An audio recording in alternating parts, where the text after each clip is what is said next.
High views. మొన్న వాలంటీర్కి సంబంధించి ఒక న్యూస్ ఇచ్చాను మన ఫర్ బెటర్ ఏపీ ఛానల్లో. ఆ తర్వాత గ్రామ సచివాలయ వార్డు సచివాలయ సిబ్బంది గురించి వీడియో ఇచ్చాను. ఈ రెండు వీడియోల కింద కొన్ని కామెంట్స్ చూస్తున్నాను నేను. వాళ్ళు వాలంటీర్లు కాదు, సచివాలయ సిబ్బంది కాదు, పేటీఎం బ్యాచ్. బట్ మేము వాలంటీర్లు అంటారు, మేము సచివాలయ సిబ్బంది అంటారు. ఆ హడావుడింది, ఆ కథ నాకు అర్థం కావట్లేదు. ఇప్పుడు విషయం ఏంటి?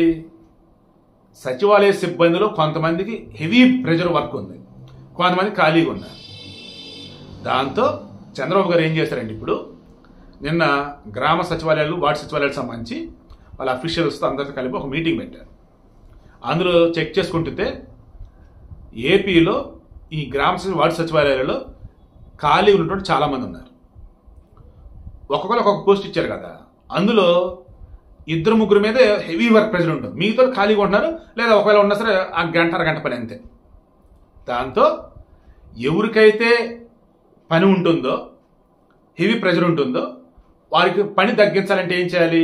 ఇప్పుడు ప్రతి 2000 మందికి ఒక సచివాలయం అన్నట్టు ఉంది. ఇప్పుడు ఏం చేస్తున్నారు? ఆ 2000 అన్నది తగ్గించి 1500 మంది 1000 మంది అన్నట్టుగా పెట్టి ఈ స్టాఫ్ అన్నది ఉన్నారు కదా, వాళ్ళని తగ్గించి వీళ్ళకి అటాచ్ చేయాలి. రిమైనింగ్ స్టాఫ్ ఉన్నారు కదా, వీరిని ప్రభుత్వ కార్యాలయాల్లో చాలా చోట్ల హెవీ వర్క్ ప్రెజర్ అంటా ఉంది, అక్కడ వచ్చే స్టాఫ్ లేరు.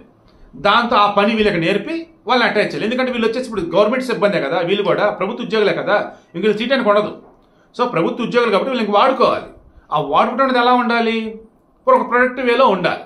అదే నేను ఎవరో కామెంట్ పెట్టారు, సార్ మా హస్బెండ్ ఇరిగేషన్ డిపార్ట్మెంట్లో ఎంప్లాయీ సార్, వాళ్ళ డిపార్ట్మెంట్లో హెవీ వర్క్ ఉంది, కానీ ఈ గ్రామ వార్డు సచివాలయ సిబ్బందిని అలాట్ చేస్తారంటే వాళ్ళు ఊరుకోవట్లేదు. ఎందుకంటే ఆల్రెడీ మేము ఎన్న నుంచో వర్క్ చేస్తూ ఉన్నాం, మరి మాకు ప్రమోషన్స్ రావాలి, ఇప్పుడు వాళ్ళంతా వచ్చేస్తే అదంతా వేరేలాగా అయిపోద్ది వద్దని అలా అంటున్నారు. అండ్ కొత్త ఉద్యోగాలు మీరు ఇవ్వండి తప్ప ఆల్రెడీ ఉన్న వాళ్ళని వచ్చి ఇక్కడ పెట్టద్దని కొంతమంది అంటున్నారు. సో ఇవన్నీ లెక్కలు కూడా చంద్రబాబు సరి చేస్తారు. వీడికి మెయిన్ ఇంటెన్షన్, ఎవరైతే వర్క్ ప్రెజర్ హెవీ అవుతుందని చెప్పేసి ఇబ్బంది పడుతున్నారో ఇక మీద ఆ వర్క్ ప్రెజర్ మీకు ఉండదండి, ఖచ్చితంగా మీకు ఆ వర్క్ ప్రెజర్ తగ్గుతుంది.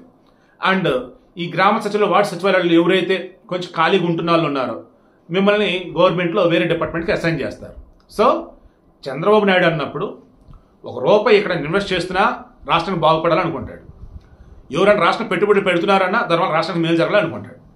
అలాగే ప్రజల యొక్క పన్నుల డబ్బుని ప్రభుత్వ ఉద్యోగుల జీతాలకు ఇస్తున్నప్పుడు ఆ జీతాలు తీసుకుంటున్న వాళ్ళు ఆ రకంగా పని చేస్తున్న లేదా చూస్తాడు. అలా చేయట్లేదు అనుకున్నప్పుడు వారికి ఏరే వరకు అసైన్ చేస్తాడు. అసలు పని చేయట్లేదు అనుకున్నప్పుడు మొత్తం తీసి అవతల పడేస్తాడు. ఎందుకంటే చంద్రబాబు నాయుడు అనే వ్యక్తి గొప్ప ఎకనమిస్ట్ అండ్ ఫ్యూచర్ ఫోర్కాస్టింగ్ బాగా తెలిసిన వాడు. Chandrababu Naidu administration care of address. So ఆంధ్రప్రదేశ్లో గ్రామ వార్డు సచివాలయాల రూపురేఖలు మారిపోబోతున్నాయి. అందులో ఇప్పుడు ఉన్నటువంటి స్టాఫ్ అయితే ఇక ముందు ఉండరు, ఎంతవరకు అవసరం అంతవరకే ఉంటారు. ఆ ఉండటం కూడా హెవీ వర్క్ ప్రెజర్ లేకుండా కూల్గానే ఉండొచ్చు.